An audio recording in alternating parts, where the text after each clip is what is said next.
1950 চনত বনাই মধ্য ইংৰাজী বিদ্যালয় হিচাপে প্ৰতিষ্ঠিত হোৱা বিদ্যালয়খন পৰৱৰ্তী সময়ত বনাই উচ্চতৰ মাধ্যমিক বিদ্যালয়লৈ উন্নীত হয়। এই ঐতিহ্যবাহী শিক্ষা প্ৰতিষ্ঠানত প্ৰাক্তন ছাত্ৰ-ছাত্ৰী সমাৰোহ উদযাপন কৰা হয়। অনুষ্ঠানটোত পুৱা তোৰণ উন্মোচন কৰে বিদ্যালয়খনৰ প্ৰাক্তন প্ৰধান শিক্ষয়িত্ৰী চাৰু ভূঞাই।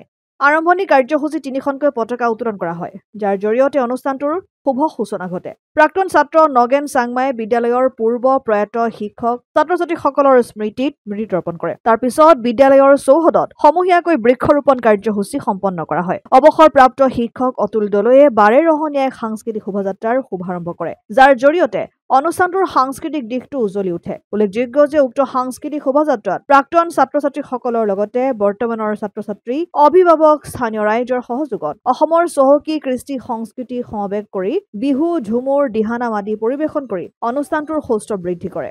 উচ্চ ইংৰাজী বিদ্যালয়ৰ আজি আমাৰ সাংস্কৃতিক শোভাযাত্ৰা আৰম্ভ হ'ব হৈছে। আমি দুদিনীয়াকৈ প্ৰাক্তন ছাত্ৰ-ছাত্ৰী সমাৰোহ অনুষ্ঠিত কৰিবলৈ লৈছিলোঁ। আজি প্ৰথম দিন। এই বিদ্যালয়ৰ গত 1950 চনতে প্ৰতিষ্ঠা হৈছিল আৰু এতিয়া 75 বছৰত ভৰি দিছে। গতিকে ইমান এটা দীঘলীয়া সময়ৰ সকলোখিনি প্ৰাক্তন ছাত্ৰ-ছাত্ৰী আমি সমবেত হৈ প্ৰথমবাৰৰ বাবে আমি এই প্ৰাক্তন ছাত্ৰ-ছাত্ৰী সমাৰোহ ভাবি উদযাপন কৰিবলৈ লৈছোঁ।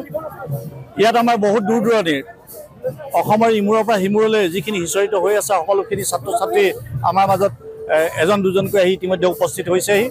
আমি এই আপাহতে আমাৰ এই বিদ্যালয়ৰ প্ৰাক্তন ছাত্ৰ-ছাত্ৰী সকলোৰে প্ৰতি আমাৰ এই প্ৰাক্তন ছাত্ৰ-ছাত্ৰী মঞ্চৰ তৰফৰ পৰা আন্তৰিক শ্ৰদ্ধা তথা শুভেচ্ছা জ্ঞাপন কৰিছোঁ। সকলোৰে প্ৰতি সকলোৰে সহযোগিতা বিচাৰিছোঁ। আমি ক'ব বিচাৰোঁ যে বনাই উচ্চ মাধ্যমিক বিদ্যালয় সম্পূৰ্ণ মাটিৰ মানুহৰ মাজত অৱস্থিত এটা অনুষ্ঠান।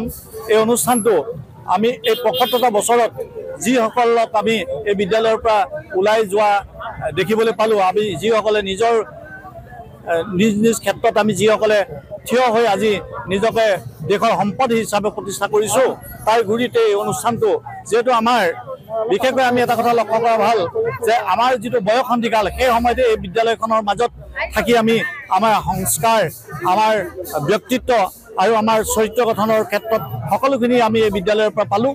গতিকে এই বিদ্যালয়খন আমাৰ অন্যান্য যিকোনো ধৰণৰ অনুষ্ঠান প্ৰতিষ্ঠান তথা কোনো মন্দিৰতকৈ কোনো গুণে কম নহয়। গতিকে আমাৰ এই শ্ৰদ্ধাৰ অনুষ্ঠানটিত আজি আমি সকলোৱে একেলগ হৈ যি আমি আনন্দমুখৰ পৰিৱেশৰ সন্মুখীন হৈছোঁ, পৰিৱেশত আমি উপনীত হৈছোঁ, সকলোৰে প্ৰতি আন্তৰিক শ্ৰদ্ধা জনাইছোঁ। আৰু অসমাদিত্য টিয়ক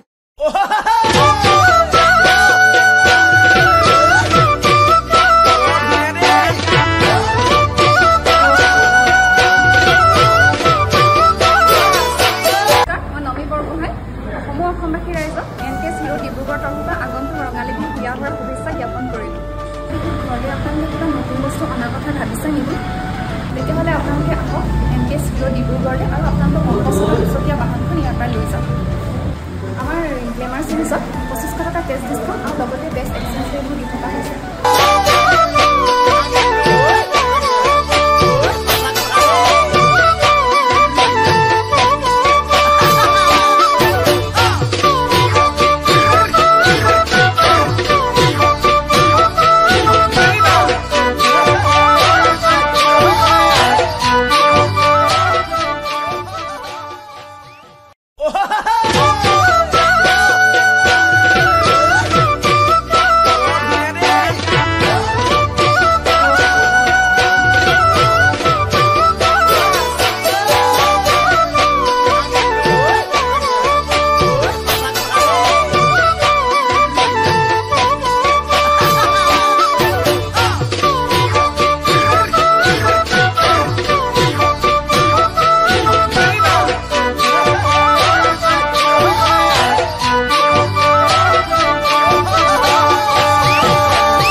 আপোনালোকৰ বিহু লাগিছে নাই? আমাৰ কিন্তু ডিলাৰত লাগিছে।